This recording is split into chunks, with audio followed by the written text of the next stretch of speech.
Hello, everyone, and welcome to the Dr. Music Podcast, where today I am honored to welcome one of the legends of progressive music, Mr. James LaBrie. James has been the vocalist of Dream Theater for more than 30 years now. Dream Theater is one of the most successful bands in the history of progressive music, with multiple Grammy nominations and a big win last year. Album sales nearing 20 million worldwide, playing concerts to tens of thousands on a regular basis, even to 750,000 at one point. But most importantly, they are respected by their fans and peers in the prog community. You'll hear them mentioned with ELP and Genesis and Yes and Dream Theater all go right together, often considered among the legendary giants. James and Dream Theater are set to embark on the Dreamsonic 2023 Touring Music Festival, which will include opening sets from Devin, Townsend, and Animals as leaders. James, it's an absolute honor to have you, man. Thanks. Well, thank you so much. And that was an incredible entry into this. Uh, Wow. I mean, it's funny because when you're saying all these things, right, it puts it all into perspective.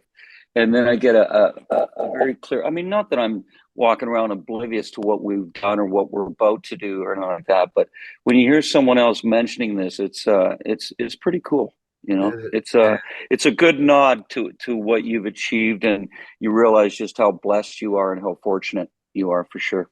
Yeah. and that's so great to hear. I came upon Dream Theater weirdly. I was shopping at a used record thing, and it was one of the Hmm. sealed things, and was back with the first album that had just come out. I Oh my grabbed this God. thing because it looked like something I would listen to, and it was. Yeah. Yeah. You got to look at the artwork, right? Wait a minute. Yeah, That's well, that's how we interesting. shopped. Intriguing. You know, Yeah. Yeah, that's for sure. you didn't get Spotify or internet at that time. You had to take a chance. And I Yeah, love for the sure. titles of the songs. It seemed, intelligent. There's an intellect to it. I Hmm. grab it and I wore the thing out. And then, Charlie, the change with Charlie, and I thought, Right. there goes my band, Right. Right. Right. we're done. And Yeah. now here we are. Yeah. And Yeah. 30 something years later. so Yeah. I thank you, Not so sir. done. You know? you Yeah, know, for sure. the Yeah. addition of you to the band just breathed life into that band again, and we're here still, and I'm Yeah. so thankful. Yeah, for sure. Yeah, Uh, it's funny because I remember you were just saying about album and album covers, and like that's what would intrigue you to go, wait a minute, I got to check this out. These guys, this must be something cool. And I remember, I'd already been a fan, but I remember when Rush came out with Farewell to Kings, and I thought that's the coolest son of a bitch freaking album cover I've ever seen. Like it yeah, just, you were just captivated by it. And then, needless to say, the music was incredible on yeah, that album as well. But yeah, no, I hear you for sure. yeah. Tell me about Dreamsonic Music Festival. Now, let me read this first from the Yeah, website. sure, sure. Dreamsonic promises to be a reoccurring musical event that will deliver history-making nights of amazing music for many years to come. Right. That it's not so much a tour; it's a music festival. Do you see this thing going to a couple of days or more bands? Is there a goal with this? Well, yeah, the goal is, or the hope is that it translates and it resonates with our fans and beyond, and that will enable us to bring out this type theme festival with incredible bands and musicians for years to come, and it would be something that we would repeat on a yearly basis. But yeah, it's this is the debut of such a an outing, and we're pretty excited about it because well, Devin Townsend, phenomenal musician, incredible artist. He's proven himself over and over again to be extremely unique and original. We already toured with Devin in Europe, and we had such a great time with him. And he's such a cool level headed and a true intellect, but we just had a great camaraderie with him, and the music made sense. We had been talking about it for years to go out and have Devin do whether it would be a co-headline or as an opener, and it finally came to fruition.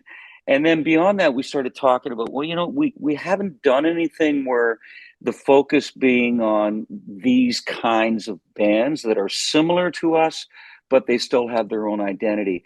And we finally put together a package that we thought would be very cool.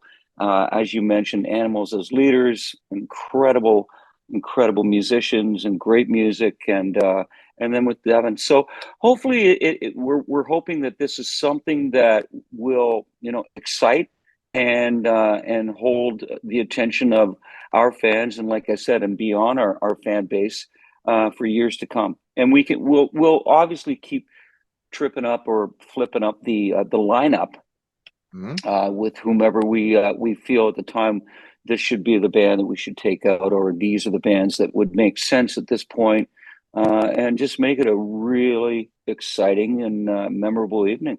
Yeah, and these are great. I mean, they're amazing bands.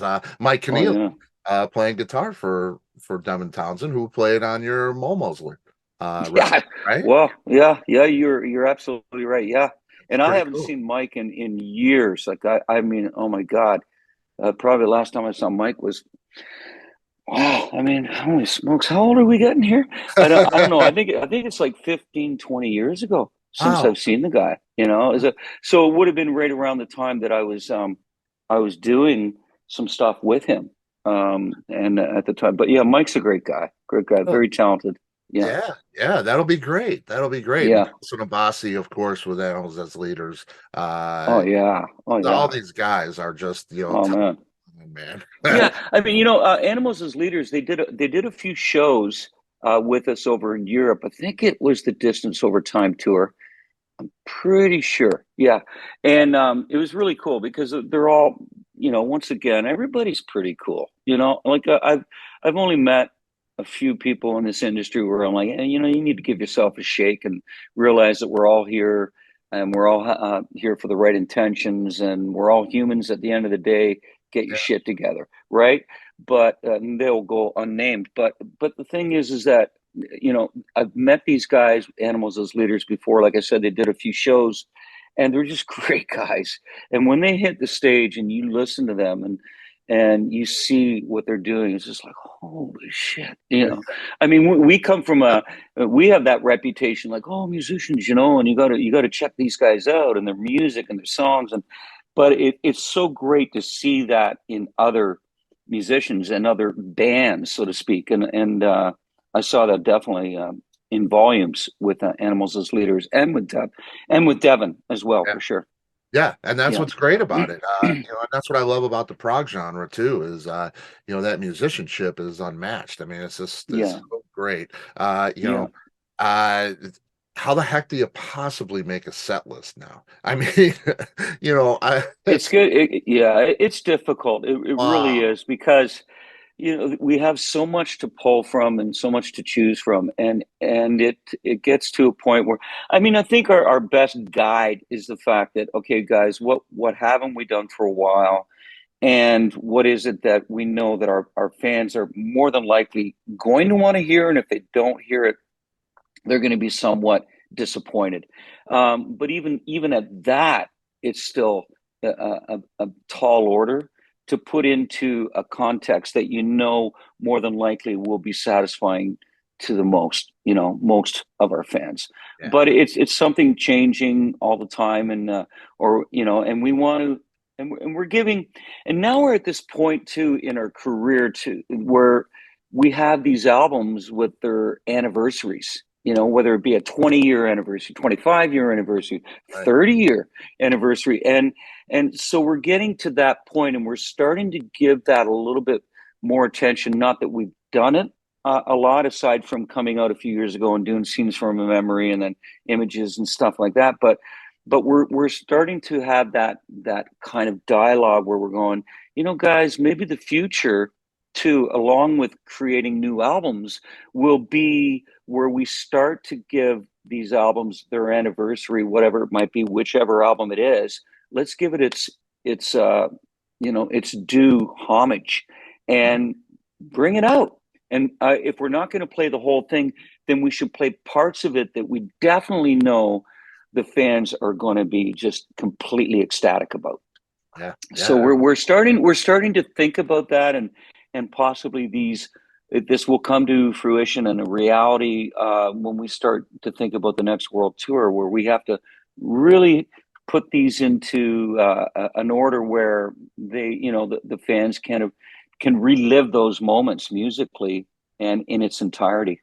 Yeah. That's Yeah, so cool. That's so cool. yeah, I mean, I've seen you guys probably 5, 6 times. Never pull me under.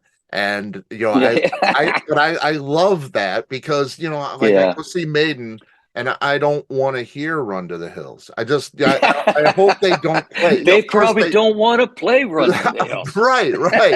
But I'd But love to yeah, I hear know. something Yeah, else. yeah. And you guys Right, do right. that. And I Yeah, think the real fan appreciates that. That's always a little bit of a yeah. controversy for you guys, right? Not to It play it a is for hit. sure.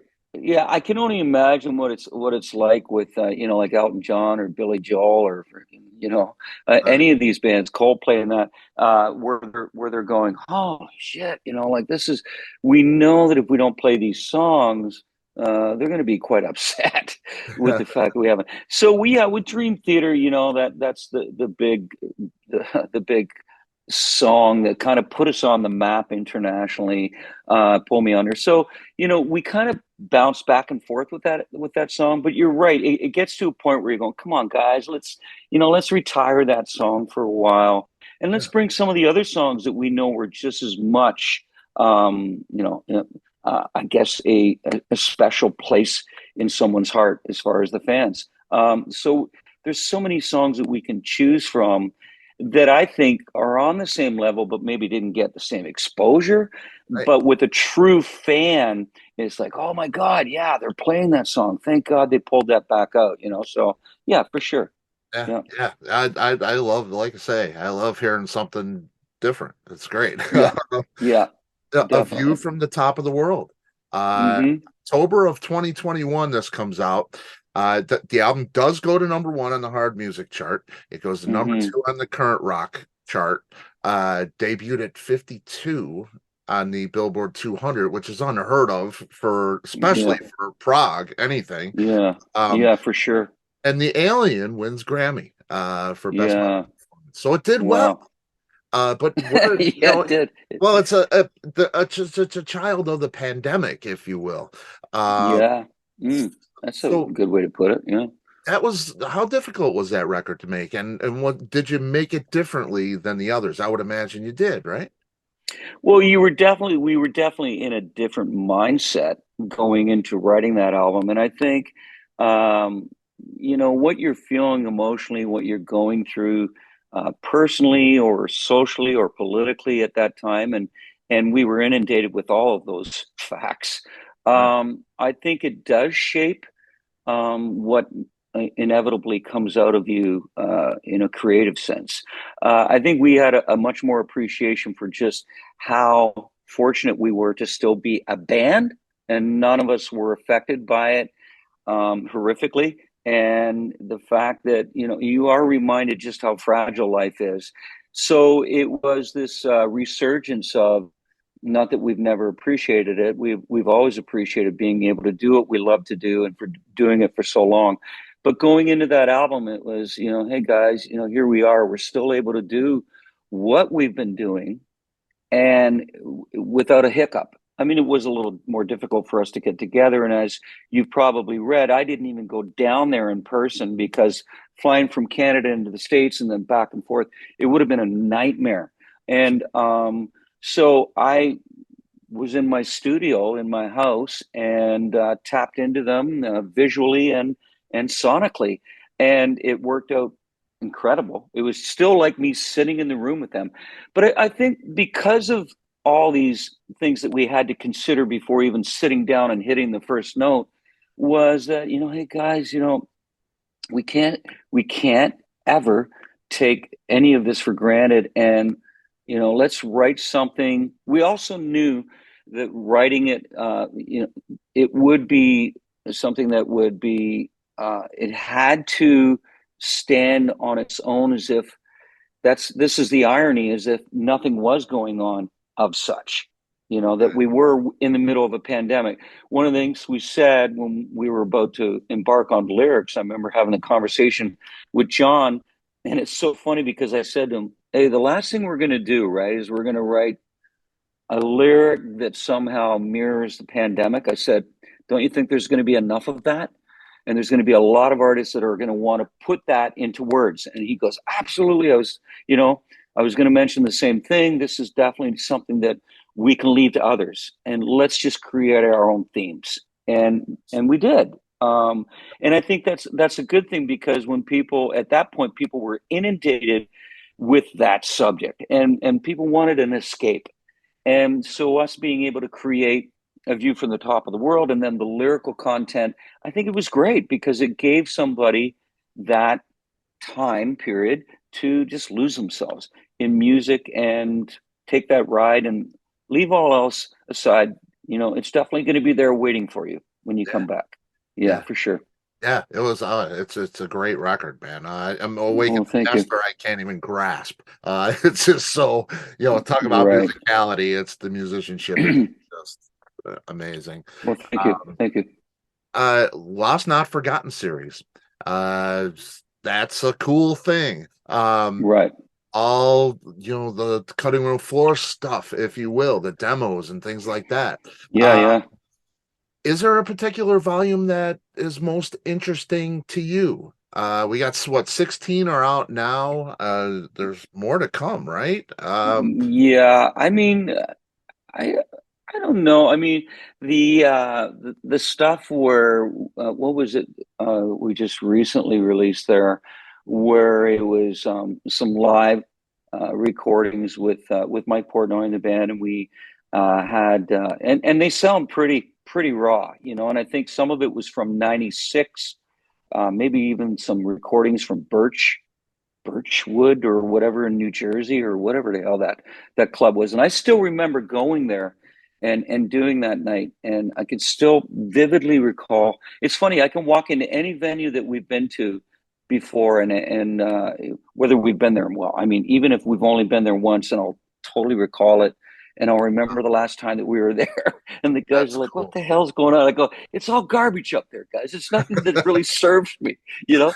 But anyways, like, I remember that coming out, and just hearing some really cool stuff on there, and then having a conversation with Mike Portnoy, and I was saying, do you remember when we played the Manhattan Center in '93?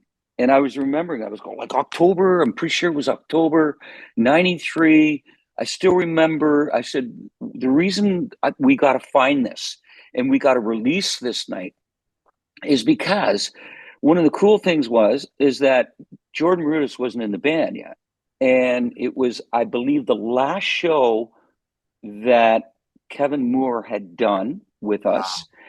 And there was Jordan Rudess in the crowd with Mark Wood. Remember the Yeah, electric? violin player, electric Yeah, violin. yeah. Yeah, yeah, So yeah. they were both there, and Jordan's told me stories. He says, I still remember Mark and I being there. He says, I didn't know you guys, and we were watching the band. We are going, what the hell is going on here? You know? And Mike, so he gets back to me and he goes, you know what? I can't find the audio recording of it, but guess what? I have a video of that night, fully recorded, and I think it's extremely well done. I go, get the hell out of town. So I'm hoping at some point, Wow. that would really, not that the other ones haven't excited me, but if we were to release something like that, and in a one time effort, saying like DVD, or it's a package, so it's Yeah, the audio of it. We'd have to go in the studio and lift the audio and blah, blah, blah, blah, and right. anything's possible nowadays, technically, but speaking. So that would be something that I think the fans would freak out to see, because it Oh, was just an incredible night, incredible, and there was so much going on. Like I said, I'm pretty damn sure. Maybe Mike could correct me on that. That it was the last show with Kevin Moore. Wow. Pretty sure it was. But it was just an amazing night. And Mike did mention to me, he said, yeah, I watched it, and it was a freaking incredible night, man, for the band. We were like kicking full on. Yeah. That's. I hope I see Yeah. that. I hope Yeah. that. Well, same, because I haven't seen it since I did it.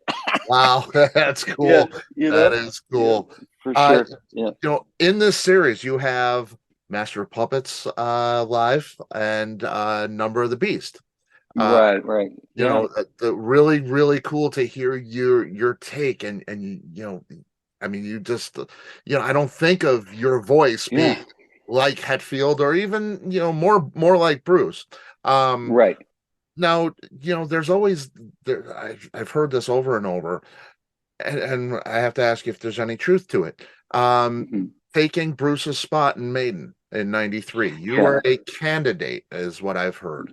Any truth to Yeah, there's truth to it. it? Okay. It was just a very brief conversation.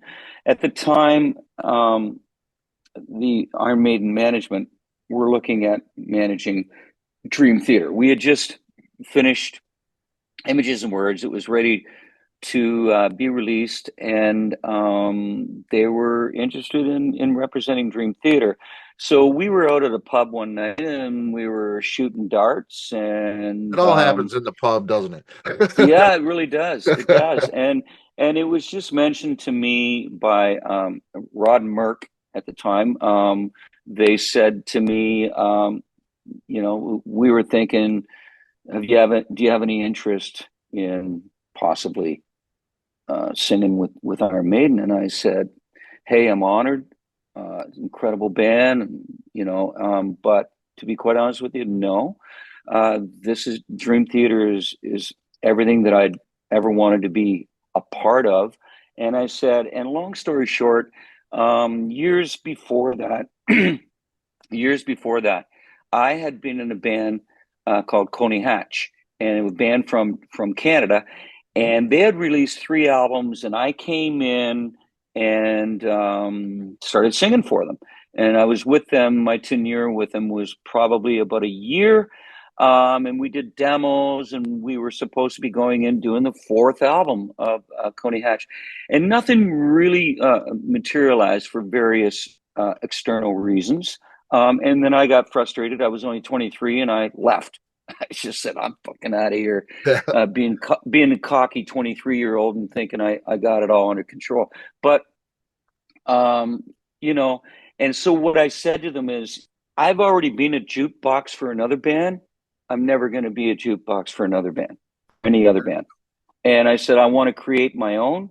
And I said, we're at our infancy, this band. And I said, and not to mention, I think the music on this album that's about to be released is freaking amazing. And I want to be a part of this because I think this is going to be something big, you know? And at the same time that I was saying this stuff to them, I was hoping that I was convincing them that they were going to fucking manage us.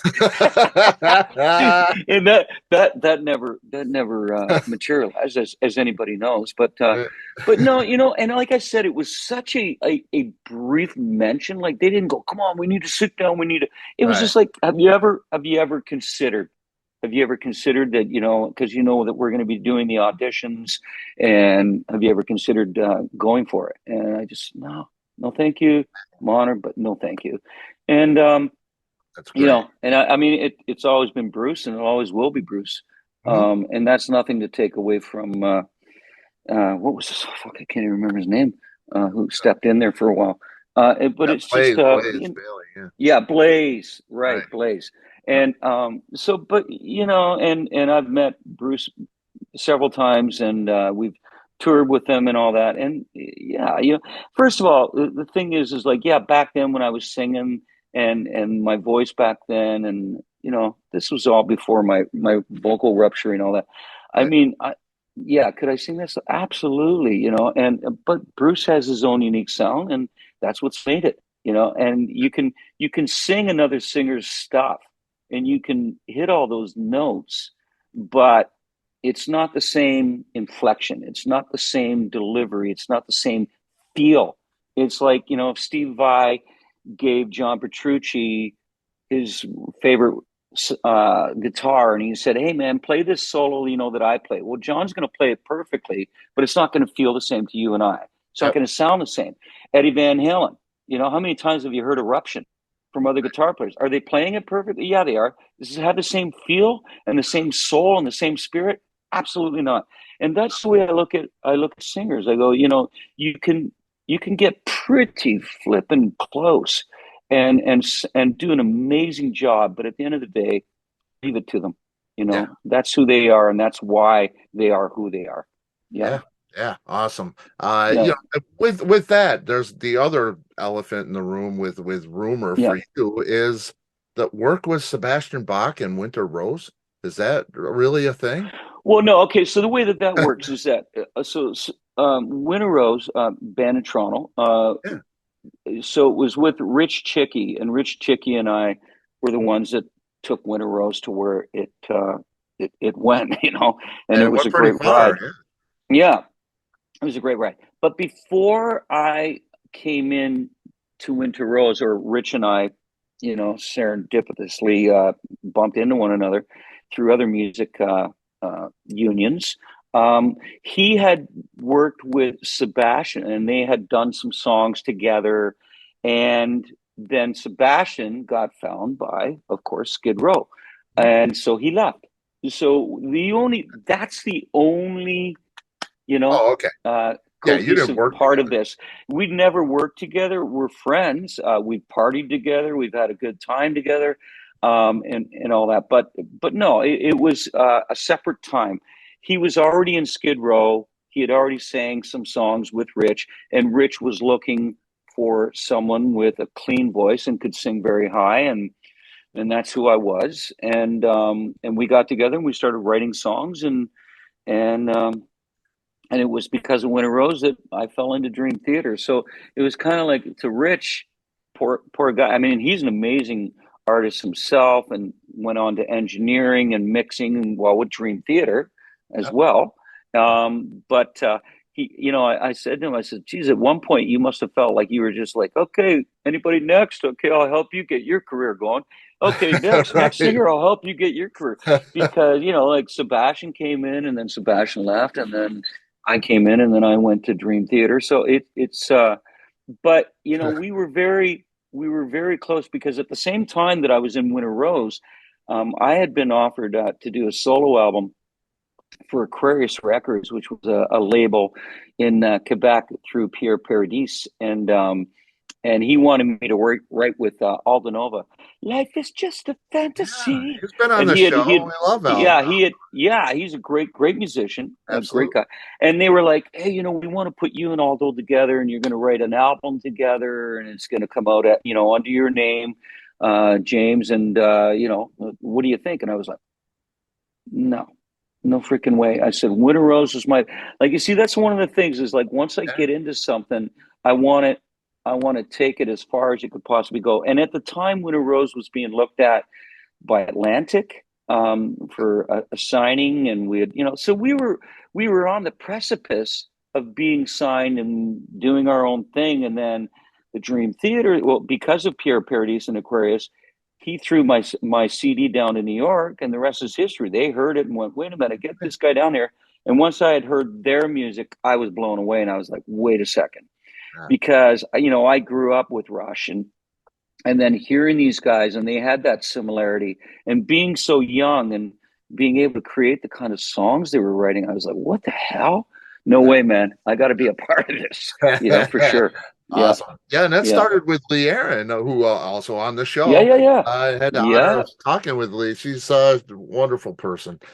She Yeah, really is. She really is. Yeah. she took your demo and threw it down the line, and that Well, yeah, and that's what it was. Is like, she'd be on side stage watching Winter Rose, and then one night she came up and said, "Hey," because I was going by Kevin at the time. So, "Hey, Kev, do you have a disc of your stuff?" And I was like, "Wow, you like it? Oh, I love it. I'd love to listen to it." And awesome. unbeknownst to me, she was taking it and throwing it at other label people. Yeah, Man, that's just yeah, so, for so sure. cool. Yeah, So cool. yeah.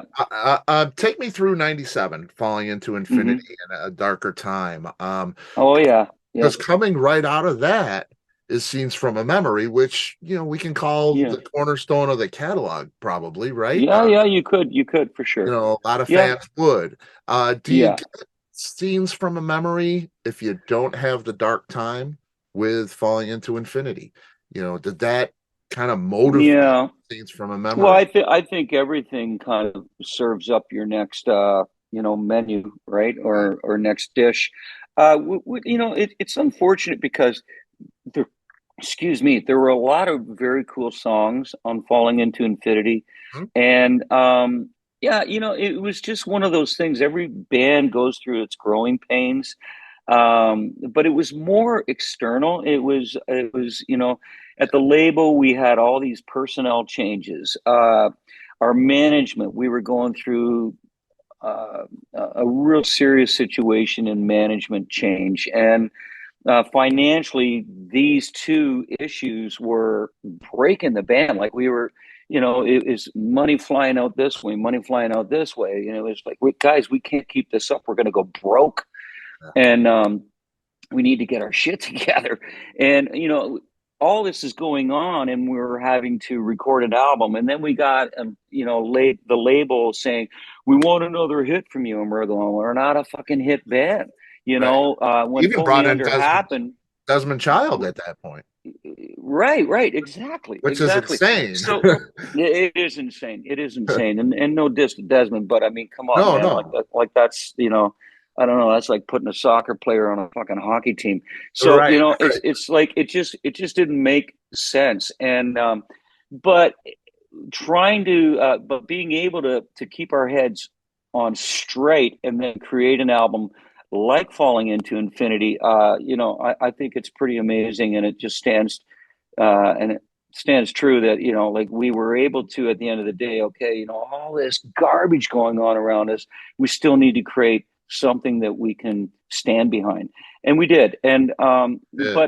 but there was still so much freaking baggage, and and there was turmoil within the band because all of this shit creates freaking tension, and it creates frustration and friction. And anyways, we were able to get over that, and before going into Scenes from a Memory, we came straight out with the label and said, if you don't let us be who we are, you don't leave us alone and let us create the music that we have always been a part of and always will be, let us create this on our own terms, we're no longer going to be a band.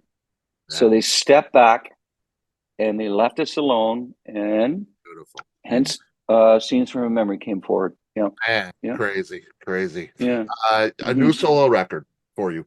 Yeah. Beautiful Mm-hmm. Shade of Gray. You took a chance Yes. on drums.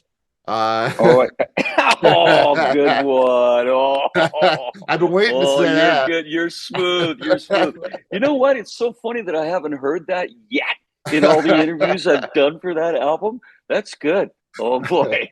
Yeah. Of No course, chance. Chance, your Yeah. son, playing Yeah. drums on the record, and he's what a Yeah. kid.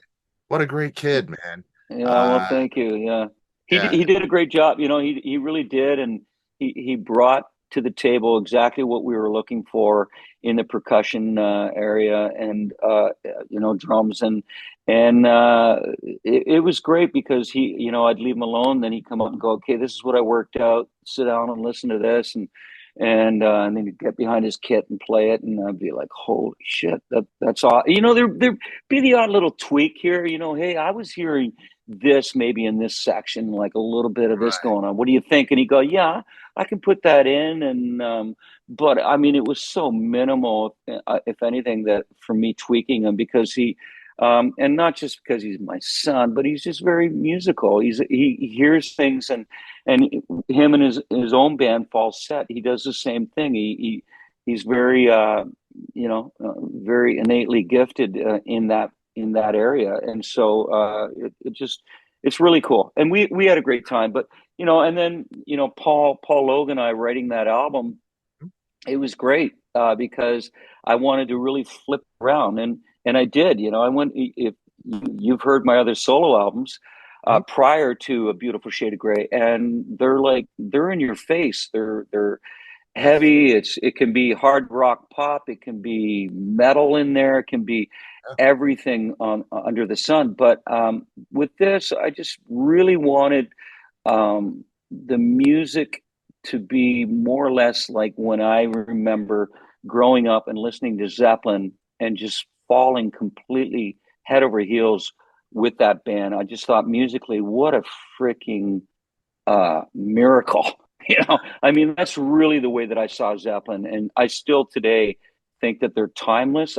I still today don't think that that will ever be repeated. It was just genius what they did and what they created. And so the whole template that I was saying is that you could take any Zeppelin song and you could play that in an acoustic environment, and it still translates completely. It's so powerful. How does It's that so happen? palatable. It Seriously. was just I mean, incredible. It's just incredible writing, and yeah, you have the right ingredients. John Paul Jones, John Bonham, Robert Plant, Jimmy yeah, Page. Give me a break. And Jimmy Page, like a lot of people don't realize, and they don't, unless you're going to do that kind of research. But this guy produced those albums. This guy yeah. not only was part of the writing of it, but he took those songs and he made those. If you listen to those albums and the production on those albums, it's absolutely brilliant. For the It's time, on. especially. Put your headphones on and listen to some of those moments, and you're going, "Holy shit!" Yeah. Yep. The guy, he's genius. He really is. He's an incredible, incredible musician. Yeah. Yeah. And he's played on so many things that we don't even know. Being a No, no, no. session guy back in the day, Yeah. Yeah. before the Zeppelin thing, he's on a million different Yeah, sure he recordings, was.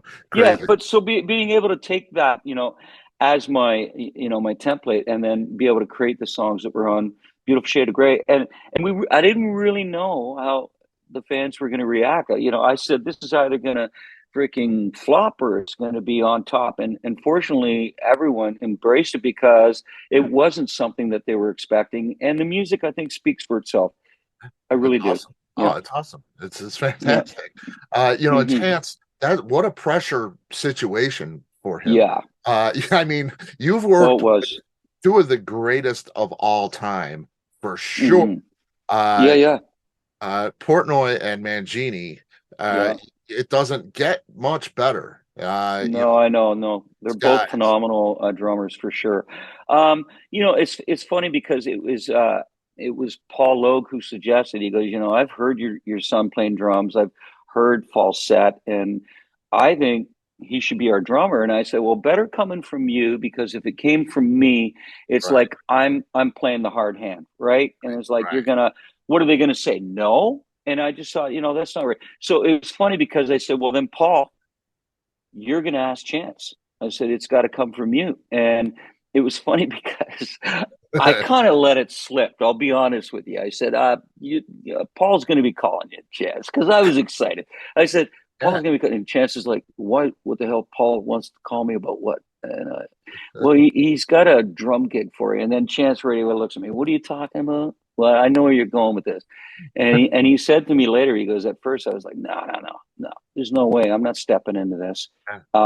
Because he knew. He said, you're going to have all your Dream Theater fans listening to this. I'm going to be, compared. And I said, you know what? And I said to him, I go, look at, just be yourself. And, if you're doing it right, it's going to translate. It's going to be everything that it needs to be. You don't have to go out there and start playing like, you know, the two mics. You don't have to go out there and play like anyone else but yourself. And if you do it right, it's going to be freaking amazing. Yep. And that's what And he did. Yeah. Yeah. absolutely, and it is. He did a fabulous job, man. It's Well, great. thank you. It's Thank great. you. You got this amazing legacy that you're still building on. Anything you've wanted to do? You played all the venues, you've gone all over the world, Yeah. done I the know. music you want. Is there something you always wanted to do, even personally? I know you love to ski, uh, Yeah. Hmm. things like that. Is there something Yeah. in your life that if you could snap your I, fingers and accomplish that, or Yeah. go Well, if I could snap my somewhere. fingers and be 20 again, I'd do that.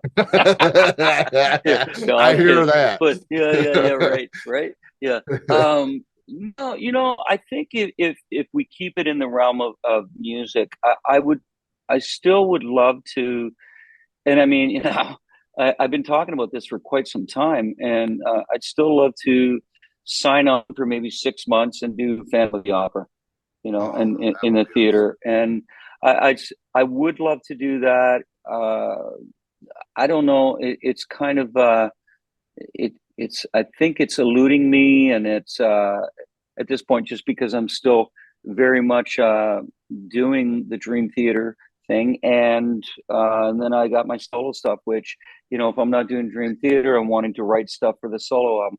So I don't know. I mean, that's one thing that I could see myself still wanting to do, and but it on my bucket list, but whether I'll get around to it or not, because I have to put aside a certain amount of time where I'm just focused on that and nothing else can play into it. So if I decide to start seriously putting the feelers out and seeing where that takes me, and the timeline, and that could possibly be something that I would like to see to fruition for sure. oh, that Yeah. would be so exciting, man. Have you ever done? Yeah. You I ever mean, did? aside from doing the Human Equation, right, where we did like like the theater, Right, and when I did that back in 2015, where I was on right. stage, I had to act every night, and then being around a cast, and I mean, that was a lot of fun. I had so much fun doing that, and I kind of surprised myself, because even when I went on stage and I had to play that role, I was able to really immerse myself completely into it and just be that, and everything else kind of faded away.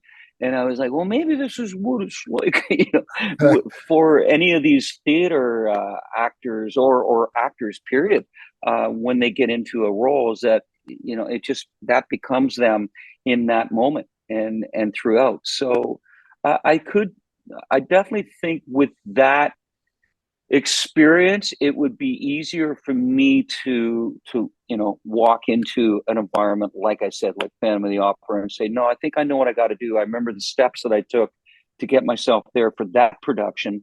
Then I have to apply those and adopt those same steps for this. Yeah. Yeah. Well, James, Yeah. I want to respect your time. I got one more for you. Um, Okay. if you could have a conversation with any living person, who would that be? Snap your fingers and somebody's there to have a conversation with you. uh Probably Jordan Peterson. Jordan Peterson. Yeah. Well, you might see him out there. He's a he's got a book out called, I believe it was, oh my God, the 10 steps or 12 reasons in life.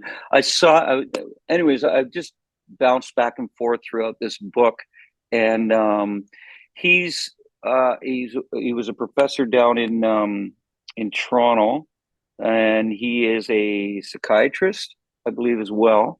And he talks about, he's on YouTube all the time, but basically he talks about world issues, and people in general, and he's been in very many controversial positions with the way that he approaches subjects that can be very controversial, and create a lot of contentious air.